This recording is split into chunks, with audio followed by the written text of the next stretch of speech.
Jamel Herring is set to make a return to the ring after his encounter with Shakur Stevenson 2 years ago, proving that you can't keep a trained U.S. Marine down for long. He prepares to face the undefeated Nicholas Molina and perhaps get started on the track to take back the championship belts that were once his. Here's all you need to know about this Marine's return and exactly what kind of opposition he'll be facing. It could be one of the toughest fights in his entire career. Semper Fi. Herring grew up in New York, and as a New York kid of his socioeconomic background, life wasn't easy. He was taken away from his mother at the age of 4 to live in foster care, a moment he looks back on to this day with pain. Then Herring and his brother were moved to live with the Cruz family in Amityville, New York. The Cruz family treated the Herring brothers as their own children, which ultimately proved to be instrumental in preventing him from turning to a life of crime, as many others had before him and since. They made them feel loved and comfortable in what could be an uncomfortable situation. At a time in his life when he and his brother were most vulnerable in the foster care system, the Herrings felt lucky. From that experience, Jamel said he learned respect and maturity, even as a child, and how he wanted to carry himself. The greater influence in preventing him from going astray was a neighbor named Stephen Brown. He also picked up boxing during this time and began learning. This was 2001, and he already began competing as an amateur. After initially proving to be a real amateur boxing talent, among the most notable events during this time was his first amateur loss to Daniel Jacobs on July 20th, 2002, during the New York Junior Olympics finals. However, there was a lot more going on in his life than just an amateur career. The global war on terror had begun. To that end, Stephen Brown would come to influence his life towards making what is arguably the most important one, joining the USMC. He said the following in a recent interview. I met him when I was 6, and he lived right across the street. He was a year older and a great inspiration. It was rocky as a kid, and he kept me out of trouble. He went into the Marine Corps the year before I did, and I followed his path. But when I was 19, he got lung cancer and passed away on December 12, 2004. It was devastating. Deployment in Iraq and even having to face combat wouldn't take away from his love of boxing. Although it was an extremely hard and stressful time, which he says gave him PTSD to deal with, he would always find some time to practice and train. At the end of his first tour, he would try for the All-Marine Corps boxing team in January 2006. Being on the boxing team saw him compete in events all across the country, including a fight against the super lightweight champion Jesse Vargas. Duty called again as he left for another combat tour of Iraq. Nevertheless, he came back to compete in a few amateur tier tournaments, specifically the 2010 World Military Games, and gold medals in the 2011 and 2012 Armed Force Championships. The apex of his career came in 2012 as he qualified for the London Olympics. He was the only United States Marine to compete at the London Olympics and the first active duty Marine to qualify for the U.S. boxing team since 1992. He didn't achieve all that much, but it didn't matter because a new life was awaiting him. 2012 was also the year that saw him retire from the United States Marine Corps and make the move to go pro. He started it off with a bang, defeating Jose M. Valderrama in a unanimous decision, and then going 14 fights after that undefeated. From the get-go, he'd been showcasing a refined and relaxed style. The career highlight came in 2019 when he went up against Masayuki Ito to fight for the WBO World Super Featherweight Championship belt. It wasn't easy, and Ito gave him a serious run for his money. He remembers how hard it was for his son. He definitely had a scare watching that fight. My ex-wife was with him, and she recorded it on her phone. He was pacing back and forth in the room during the fight because he was so worried, but in the end, he was definitely proud of me. The title defense fights were not easy either, as defending it from Lamont Roach involved getting hit with a few rabbit punches that caused a swollen head. Still, he forced former world champion Carl Frampton to give up in the 6th round in April 2021. Ultimately, he would lose his world title to none other than Shakur Stevenson, who used much of his own playbook against him and edged out with better defense. He then announced his retirement shortly after losing his regional U.S. titles to Jermaine Ortiz on May 21, 2022. A little over a year later, it's clear that his love for boxing cannot be snuffed out. With the memory of his late infant daughter Ariana's passing from sudden infant death syndrome in 2009, it's time for him to make a triumphant return. Nicholas Molina.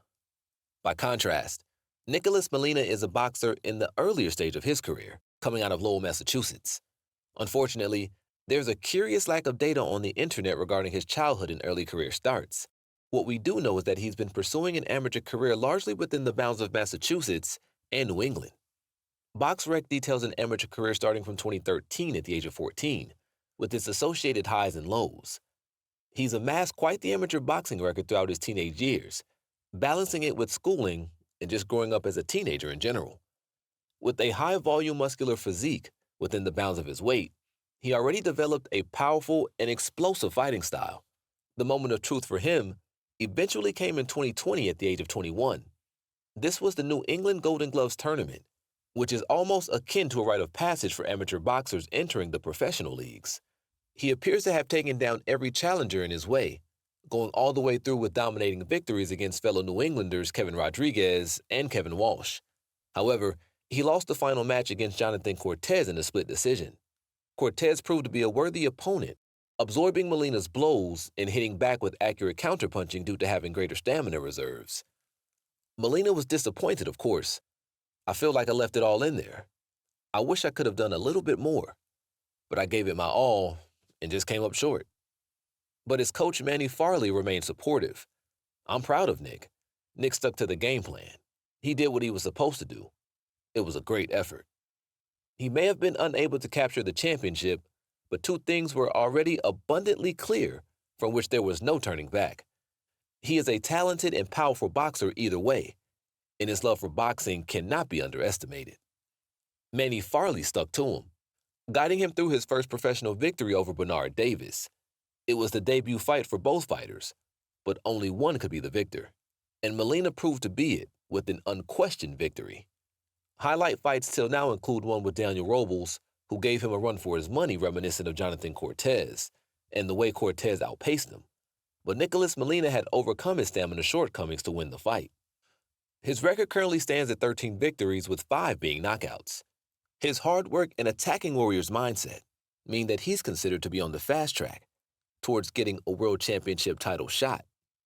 To be on it, though, he has to go through none other than the former U.S. Marine. By defeating Richard David Ocampo and Brandon Higgins respectively, he bagged the American Boxing Federation and USA New England Superlight Championship titles.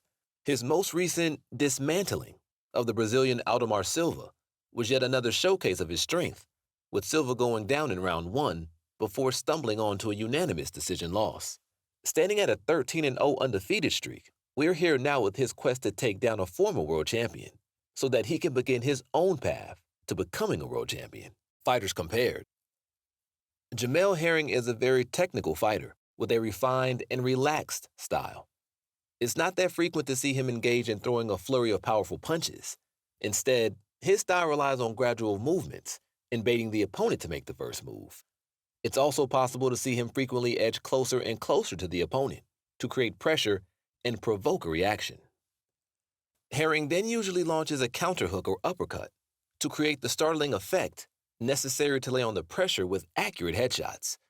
He'll do it as many times as necessary to make it work, and he makes it all work while being a southpaw.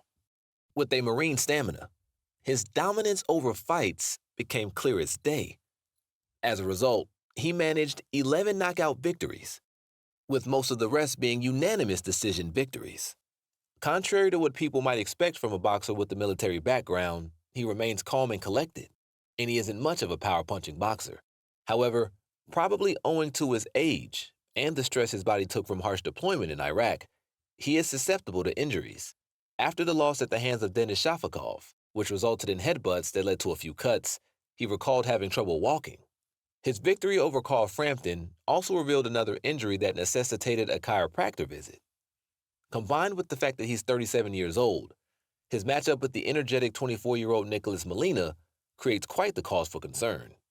Also compared to Molina, Herring's last fights have come over a period of 3 years, meaning he's been fighting on average every 9 months and 18 days. Molina's had 5 fights since 2022, with 1 fight already having taken place this year. This makes his power punching and energetic style an extremely difficult challenge. He prefers getting in close to smother the opponent and letting loose with powerful hooks and uppercuts. He's also no stranger to targeting the body, knowing that the punches hurt. Furthermore, Herring has already been a world title boxer, whereas Molina is still on the hard work pipeline to achieve it. We believe that it's all going to ultimately come down to this difference, and as crushing as it may be, Jamel Herring may be defeated.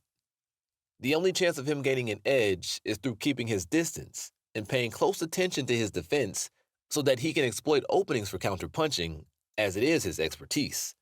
Still, it's all the more worrying knowing his susceptibility to extensive injuries. But the Marine has served faithfully abroad, and on the ring too. He deserves a long rest. Leave us a like and subscribe if you agree with our assessment of this showdown. We'll see you again when the dust settles on the canvas.